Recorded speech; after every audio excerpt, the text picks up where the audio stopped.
You ever wonder how good people really are when they think no one's watching? I did, and I wanted to find out. My name's Samuel L. Jackson. Yeah, that's Samuel L. Jackson. You've seen me in movies, heard my voice in ads, maybe even dropped a motherf in my honor.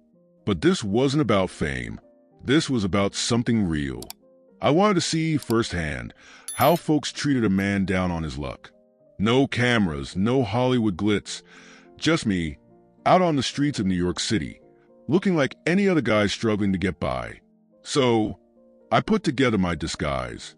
Nothing fancy, just some worn-out jeans, a faded hoodie, and a pair of old sneakers that had seen better days. I didn't shave for a few days, let my beard get scruffy, and traded in my usual swagger for a slower, heavier walk. The goal? Look like someone who'd been through it. Someone people might cross the street to avoid. The plan was simple. I'd walk the streets, tell folks I'd been robbed, and see who, if anyone, would help a stranger in need. No sob story, no over-the-top acting. Just a guy who needed a little kindness. The first place I hit was Midtown. Tourists, businessmen, shoppers. Plenty of people rushing around, too busy with their own lives to pay much attention to a scruffy-looking black man asking for help. I tried stopping a guy in a suit, mid-40s, expensive watch, Bluetooth earpiece. "Excuse me, sir," I said, keeping my voice steady. "I got robbed. Just need a few bucks to get home." He didn't even slow down, just shook his head like I was invisible.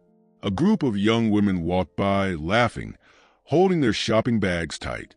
I tried again. "Ladies, I'm really in a tough spot here. Anything would help." One of them glanced at me, whispered something to her friend, and they all burst out laughing as they passed. All right, not surprising, but still disappointing. I moved on, block after block. I got more of the same, side eyes, mumbled excuses, people pretending they didn't hear me. A few folks actually looked disgusted, like I was something they didn't want to step in. One guy, a big dude in a Yankees cap, straight up told me to get a damn job before shoving past me.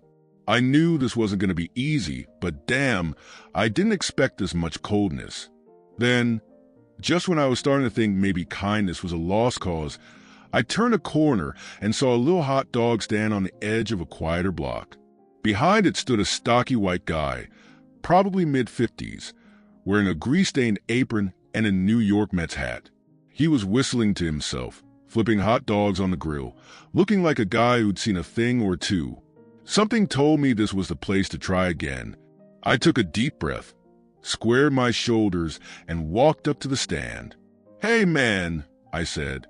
"I hate to ask, but I got robbed. I'm hungry, and I just need enough to get home." The guy stopped what he was doing and looked me over. No quick dismissal, no judging glance. Just a slow, steady look, like he was trying to figure me out. Then he nodded toward the grill. "You like mustard or ketchup?" I blinked. A mustard. He grabbed a bun, slid a steaming hot dog inside, and held it out to me. Then eat up. I stared at him for a second. Of all the people I'd asked, this was the first guy to just help. No hesitation. No questions. I took the hot dog, and just like that, the experiment took a turn I didn't see coming.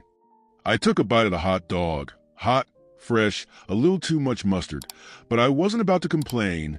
The guy across from me just kept working, flipping dogs, wiping his hands on his apron, like this was nothing out of the ordinary. "Man, that's good," I said, swallowing. "Appreciate it." He gave a little shrug. "Ain't nothing." I studied him while I chewed.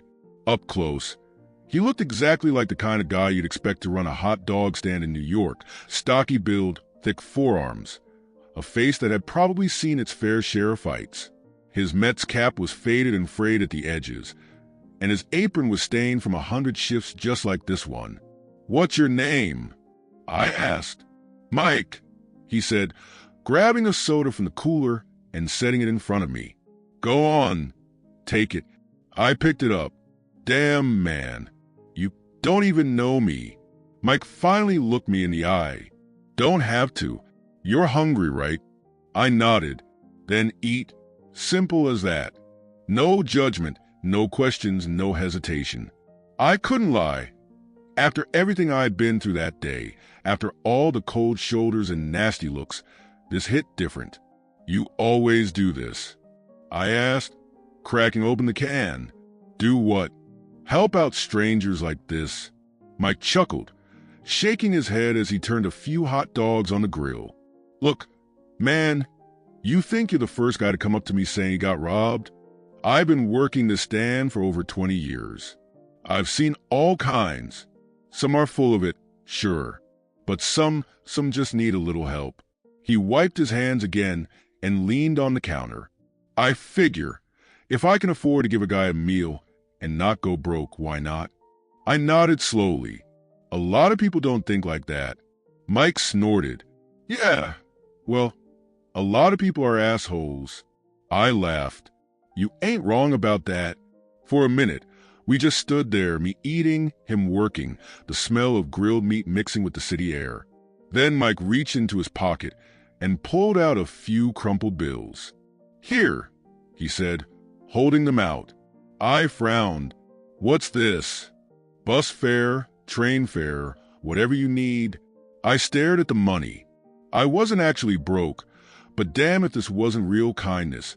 No strings attached. You don't even know if I'm telling the truth, I said. Mike shrugged. That's not my problem. My problem is, you're standing in front of me saying you need help. If I can help, I help. End of story. I took the money, feeling something tighten in my chest. This man had no idea who I was. No idea he just passed a test he didn't even know he was taking. Mike, I said, slipping the bills into my pocket. You're a good man. He said, waving a hand. I'm just a guy who sells hot dogs. I smiled, finishing the last bite of my food. Little did he know, he was about to get the surprise of his life. I stood there for a moment, letting it all sink in. Out of all the people I'd approached that day, rich, poor, young, old, Mike was the only one who'd helped. No hesitation, no judgment, no asking what was in it for him. Just a guy with a small grill, a big heart, and a simple philosophy. If you can help, you do. I wiped my mouth with the back of my hand and looked at him. You ever wonder why people don't help more? Mike smirked. Hell no. I already know why. He flipped another hot dog onto a bun, then slid it into a foil wrapper with practiced ease. People are scared, man. Scared of getting scammed. Scared of getting involved. Scared that if they help someone today, they might need help tomorrow, and no one's going to be there. I nodded. You don't seem scared. He laughed. What's there to be scared of? Worst case, I lose a couple bucks and a hot dog. Big deal. He handed the food to a waiting customer, took their cash, and stuffed it into an old metal box. But best case? Maybe I help somebody who really needs it. I leaned on the counter, looking at him. Not a lot of people think like that. Yeah, well, he said, wiping down the grill, not a lot of people were raised by my mother. That woman would give the shirt off her back if you needed it. He glanced at me. You're lucky she ain't here. She'd probably take you home, make you a full meal, and send you out the door with Tupperware. I chuckled. Sounds like a good woman. The best, he said. I hesitated for a second, then took a deep breath. Mike, let me ask you something. Shoot, what would you do if I told you I wasn't exactly who I said I was?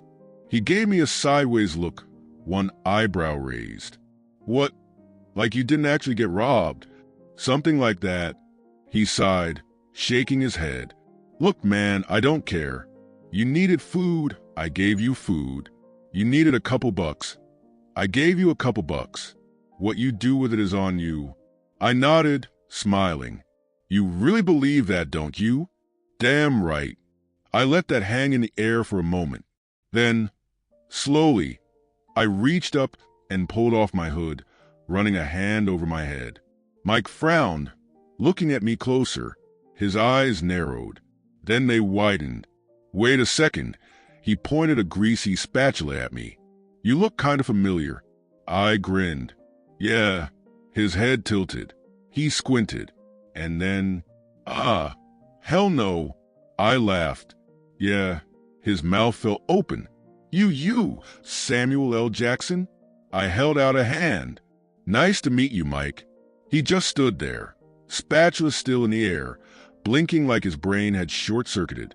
And trust me, his surprise was only just getting started. Mike just stood there, blinking at me like I'd told him the sky was green. He opened his mouth, then closed it, then opened it again, like maybe the right words would magically appear if he waited long enough. Finally, he shook his head, laughing under his breath. Nah, no way. You messing with me? I smirked. You tell me. He squinted, really looking at me now. I could see the moment it clicked. His face went from disbelief to pure, wide-eyed shock. Oh, shit. He dropped the spatula. It clattered onto the cart, barely missing the grill. You're really Samuel L. Jackson? I grinned. In the flesh. Mike let out a sharp laugh, running a hand over his face like he was trying to wake himself up. Man, get the hell out of here. I would, but you still got my bus fare. That sent him over the edge. He doubled over, laughing so hard he had to grip the car for balance. A couple of customers in line looked over, confused. You good, Mike? One of them asked. Mike waved a hand without looking up. Oh, I'm real good. Just found out I've been feeding a damn movie star. That's all. The guy in line frowned, looking between us. Wait, what? I turned to him, gave a little nod. How you doing? His eyes widened. Holy shit. Now, people were really paying attention.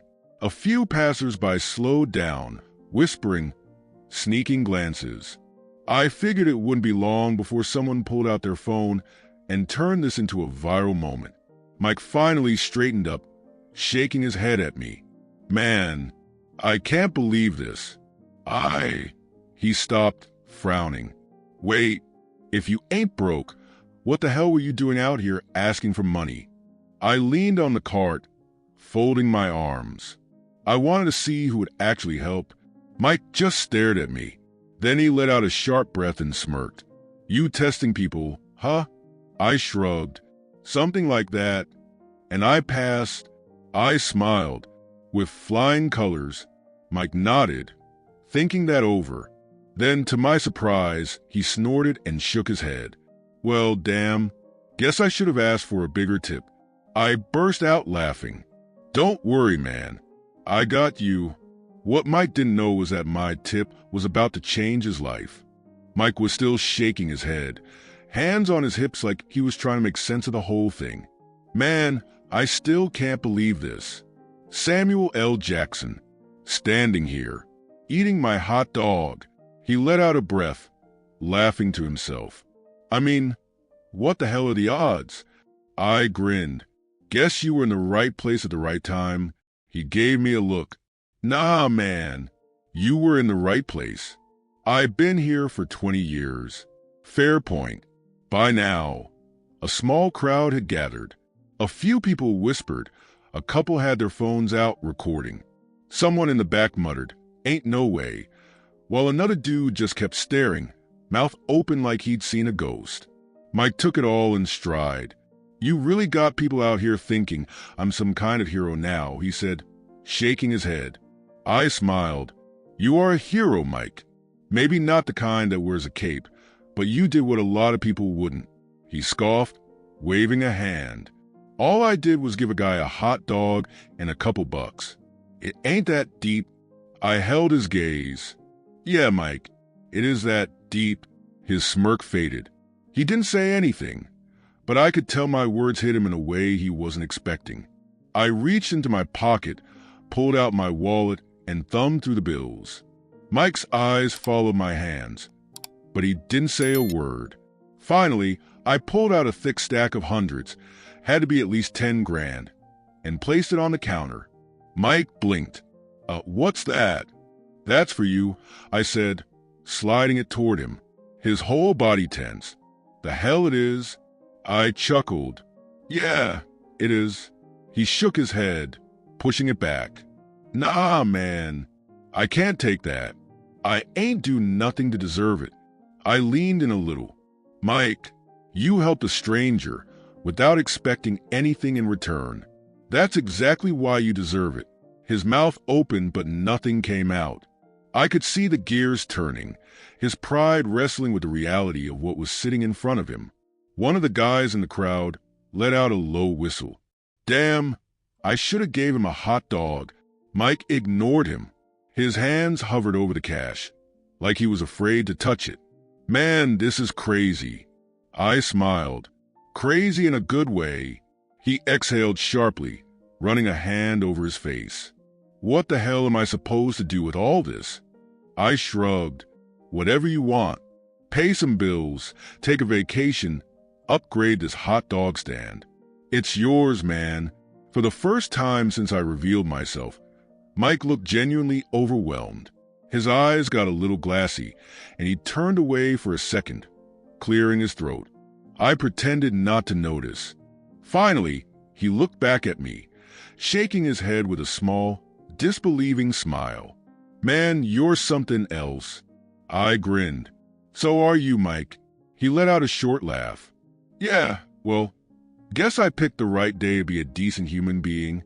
The crowd around us clapped, a few people cheering, but Mike barely noticed. He was still staring at the money, like it might disappear if he blinked. I patted the counter. You earned it.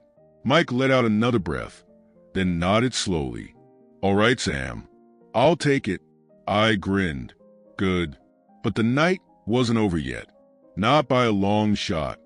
Mike exhaled like he was still trying to process what had just happened. He picked up the stack of cash, turned it over in his hands, then looked at me again, like he was waiting for the punchline. So that's it, he asked. You just dropped 10 grand on me and walk off into the sunset. I chuckled. Something like that. He laughed, shaking his head. Man, Hollywood is wild. By now, the crowd had doubled. People whispered, pointed, filmed. It was only a matter of time before this whole thing hit the internet. A guy in a Yankees jersey stepped forward, grinning. Yo, Sam, you out here handing out stacks? 'Cause I just gave my last dollar to a parking meter, man. The crowd laughed, but Mike wasn't paying them any mind.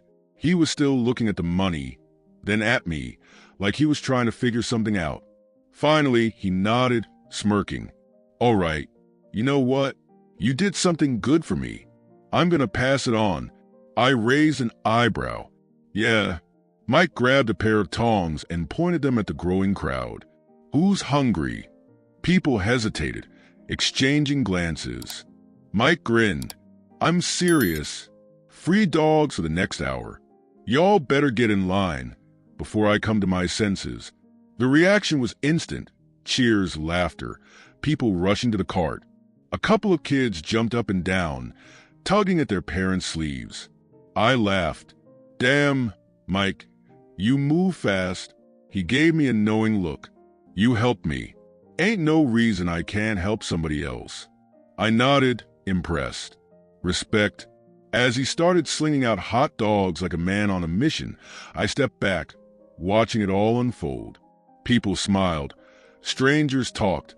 The whole street buzzing with an energy you didn't see every day in New York. Mike caught my eye as he handed a hot dog to a little girl, her face lighting up like it was Christmas. See, Sam, he said. Told you it ain't that deep. I grinned. Nah, Mike. It's exactly that deep. We shook hands, and for a second, I thought about telling him to keep an eye on his bank account, because there was another deposit coming his way, something bigger than 10 grand. But I decided to let that be a surprise for later. I pulled up my hood, gave him one last nod, and melted back into the city. Mike kept working, laughing with customers, handing out food like it was the best damn day of his life. And from the way the crowd was smiling, from the way that little moment of kindness had turned into something even bigger, I'd say it was. If this story resonated with you, share it with those who need to hear it. Let's start conversations that matter and that will lead to change. Subscribe to our channel for more stories like this that challenge us, inspire us, and remind us of what we are capable of when we stand up for what is right.